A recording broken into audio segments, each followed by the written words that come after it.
Hello दोस्तों, Dalip Hindi shorthand classes में आपका हार्दिक स्वागत है। दोस्तों, आज की डिक्टेशन एक दैनिक जागरण की संपादकीय डिक्टेशन है।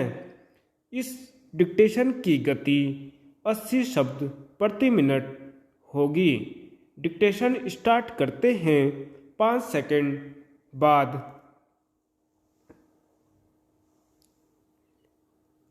ठगी का बेलगाम धंधा। भारत में चल रहे अवैध कॉल सेंटरों की जांच में सीबीआई को सहयोग देने के लिए अमेरिकी जांच एजेंसी एफबीआई का आगे आना यही बताता है कि समस्या कितनी गंभीर हो चुकी है। ये अवैध कॉल सेंटर अंतर्राष्ट्रीय स्तर पर ठगी करते हैं।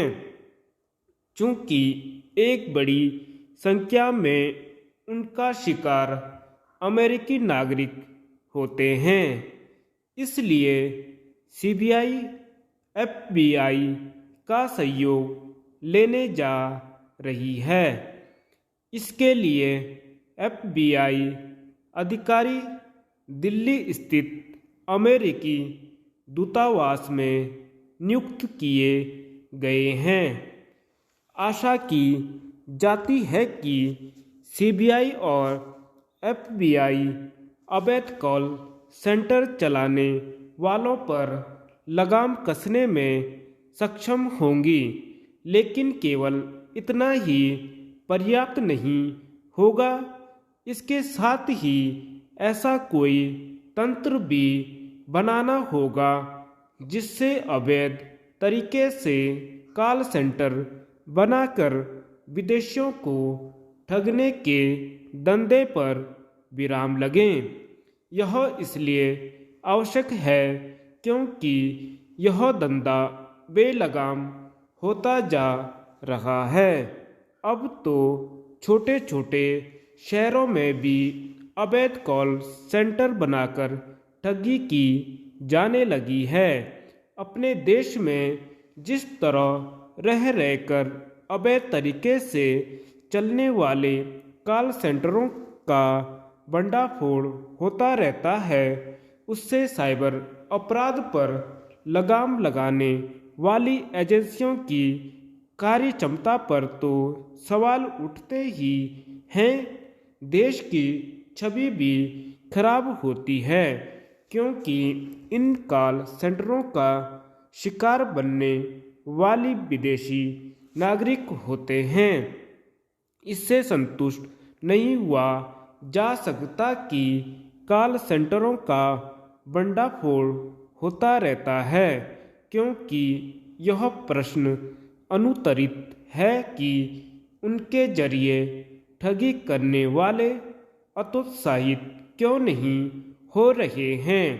निसंदेह समस्या केवल अवैध कॉल सेंटरों की ही नहीं है, बल्कि देश के भीतर लोगों से की जाने वाली ठगी की भी है।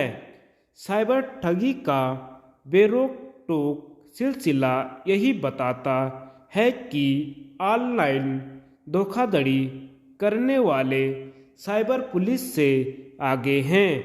यह समझना कठिन है कि साइबर ठग तो तकनीक का दुरुपयोग कर धोखाधड़ी करने में अक्षम हैं, लेकिन साइबर पुलिस ऐसी कोई तकनीक विकसित नहीं कर पा रही है जिससे वह इन ठगों तक पहुंच सके।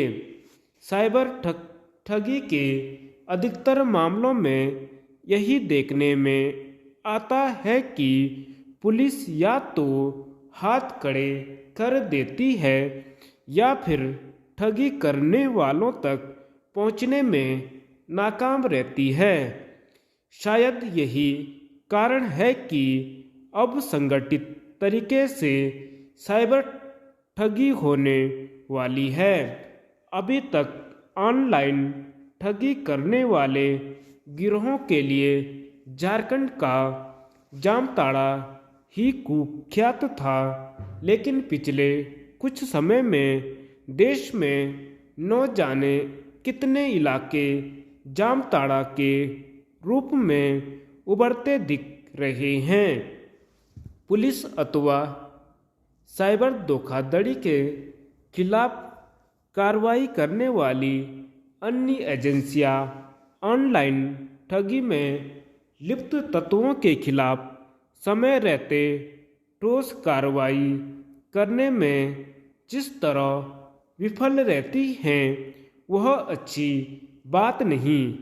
साइबर ठगों को यह संदेश जाना ही चाहिए कि वे बच नहीं पाएंगे। अच्छा होगा कि यह समझा जाए कि साइबर ठगी के खिलाफ जो भी तंत्र है उसे और अधिक सक्षम बनाने की जरूरत है। सतर्कता जरूरी। कोरोना संक्रमण के एक बार फिर बढ़ने की आशंका को देखते हुए अब सतर्कता बरतना बेहद जरूरी है। सरकार व स्वास्थ्य विभाग द्वारा कोरोना संक्रमण से बचाव के जारी किए जा रहे दिशा निर्देशों का अनुपालन सुनिश्चित करने को प्रभावी कदम उठाने होंगे। प्रदेश वर्ष 2020-21 और 2022 में कोरोना संक्रमण के साये में आगे बढ़ा है। उस दौर में कोरोना संक्रमण ने अपना रौद्र रूप दिखाया था। इस सब के बीच एक अच्छी बात यह रही कि संक्रमण से बचाव के लिए उठाए गए कदमों के कारण प्रदेश में स्वास्थ्य सुविधाओं में सुधार आया है। सरकारी व निजी क्षेत्रों में कोरोना जांच की क्षमता बढ़ी है। प्रदेश के सरकारी अस्पतालों में ही प्रतिदिन 30,000 से अधिक RT-PCR जांच की सुविधा है। राज्य में 22,000 से अधिक ऑक्सीजन सिलेंडर, 9,000 से अधिक ऑक्सीजन कंसंट्रेटर और 86 ऑक्सीजन जनरेशन प्लांट क्रियाशील हैं। राजकीय चिकित्सालयों में भी ICU bed, oxygen support bed तथा वेंटिलेटर उपलब्ध हैं, जो कोरोना संक्रमण बढ़ने की स्थिति में सहायक साबित हो सकते हैं। उत्तराखंड पर्यटन प्रदेश है। यहाँ सर्दियों की छुट्टियों विशेषकर क्रिसमस और नव वर्ष के दौरान बड़ी संख्या में देश विदेश से पर्यटक आते हैं। ये प्रदेश के साथ ही स्थानीय आर्थिकी को भी मजबूती देते हैं। इन्हें रोका तो नहीं जा सकता, लेकिन कोरोना से बचाव के लिए उठाए जा रहे कदमों का अनुपालन करने को जागरूक तो किया ही जा सकता है। इसके लिए जरूरी है कि सभी पर्यटकों को मास्क पहनने को प्रेरित किया जाए।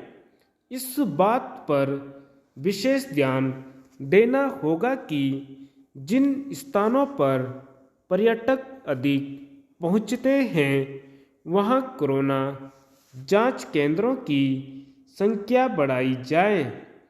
कोरोना के लक्षण दिखने पर अनिवार्य रूप से जांच की जाए। इसके लिए होटल, होम स्टे, रेस्टोरेंट आदि को भी गाइडलाइन जारी की जानी चाहिए।